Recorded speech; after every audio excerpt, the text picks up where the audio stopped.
You are without a doubt one of the greatest welterweight, if not the greatest welterweights of all time. Thank you, Joe. I appreciate it.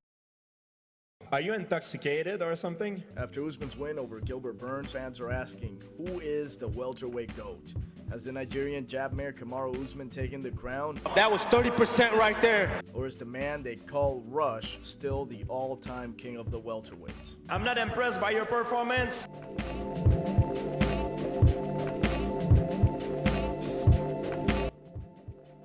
After success in the Canadian scene and 2 impressive UFC victories, a young GSP faced former welterweight champion Matt Hughes. With a record of 37-4 to St. Pierre 7-0, the veteran Hughes proved to be too experienced for a young St. Pierre who suffered the first loss of his career due to armbar. A setback which would fuel a 5-fight win streak, including victories over Jason Mayhem Miller, Sean Scherr, and Prime BJ Penn, before challenging for the title against the only man to beat him, Matt Hughes. Only this time, GSP would emerge victorious after finishing the fight in highlight reel fashion to become the new welterweight champion. In his first defense, however, an admittedly overconfident GSP would face Renzo Gracie protege Matt Serra in what would be known as one of the biggest upsets in the history of the sport.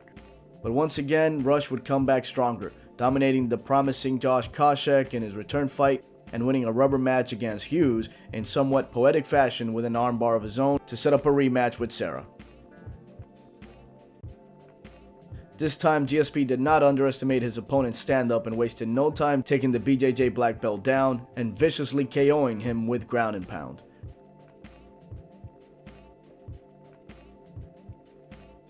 Over the next 6 years, GSP would defend his belt 9 times against top welterweights like John Fitch,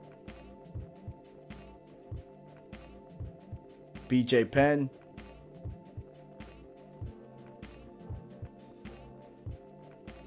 Thiago Alves, Jake Shields, Carlos Condit,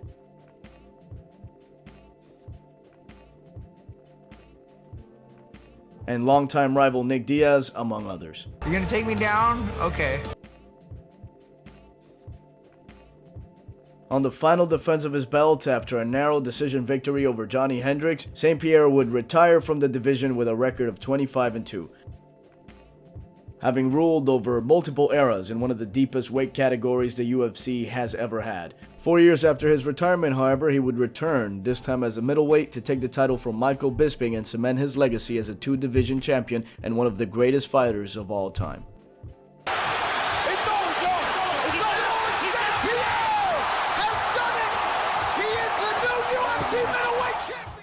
After a successful MMA debut, Kamaru Usman would take on Miami's own Jose Caceres, a skilled and seasoned fighter who used his jiu-jitsu to take Usman's back and hand him his first and only loss to date via rear naked choke. But like GSP before him, Kamaru would bounce back stronger than ever, TKOing his next 4 opponents en route to TUF 21, ATT vs Blackzilians. Wrestling his way through the house and ultimately winning the finale against Hayden Hassan via arm triangle. Over the following years, Kamaru would quietly climb his way up the ranks, slowly becoming a threat at 170 pounds.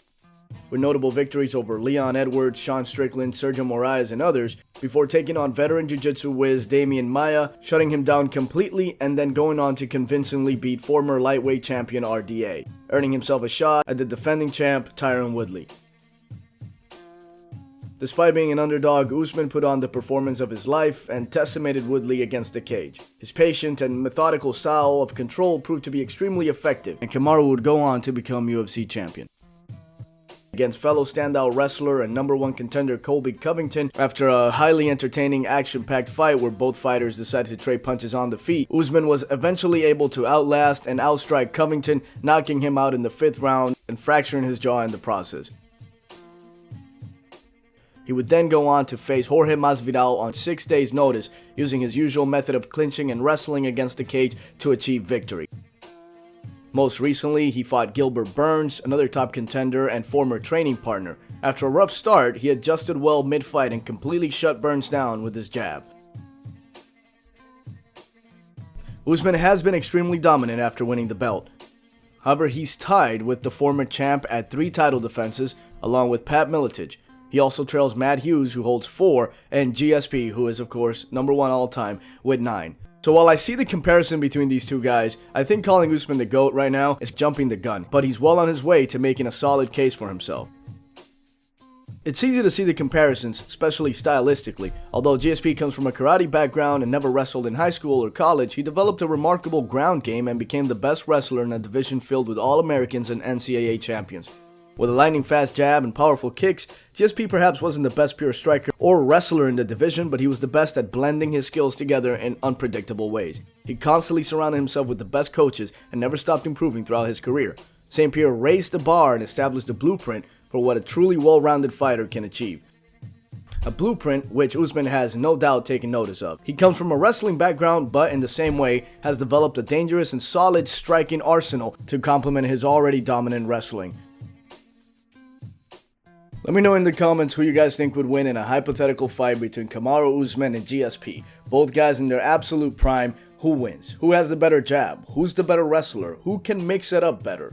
Let me know what you guys think in the comments. Also, do you think Masvidal has a chance to win the rematch? I think he's going to surprise a lot of people. I don't think it's going to be quite as one-sided as it was the first time. Masvidal is a very smart fighter, and I think he will adapt with the right preparation. We're in for a good fight. I might make a video on that in the coming days, so stick around for that. As always, thank you guys for supporting the channel. Subscribe for more videos, and until next time, Checkmate MMA signing out.